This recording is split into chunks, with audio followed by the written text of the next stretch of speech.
Well, the MSLT4 is basically, it's a power supply, it's a mobile power supply. So no matter what it is you want to do, whether it's a lighting requirement, whether it's a communications requirement, whether it's a camera requirement, it basically supplies unlimited power to anything that you want to power. So no matter what the technology is you're trying to run, we can retrofit the head to obviously run that power for you.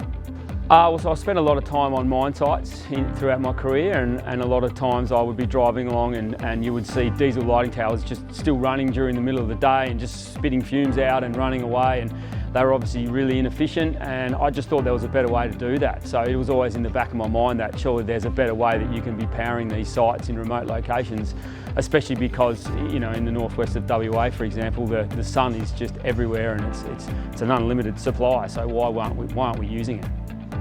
Being able to control the system remotely and being able to access in, and if someone, you know, if there's a problem or if we just want to get data out of the trailer, it's always another one of those things that we would build the trailer and we would test it and then we would send it out to site. But then a lot of times what happened after then, because we would never go to site because there's no maintenance and there's no refueling and there's nothing for us to do on the trailer.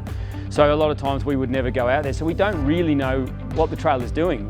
Now we're getting all this data from the trailer. So every day we're learning something more about how the trailer's being used, what its limitations are, where it's exceeding, and then we're using that information to make the trailer better. So that remote access is by far my favourite part.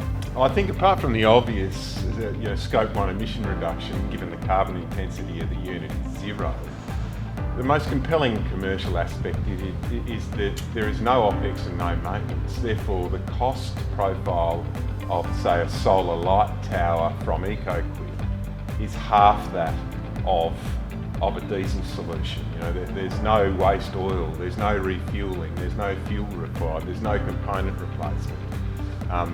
So, you know, the cost profile is so different that it's commercially compelling. It's not just an expensive piece of carbon reducing renewable technology.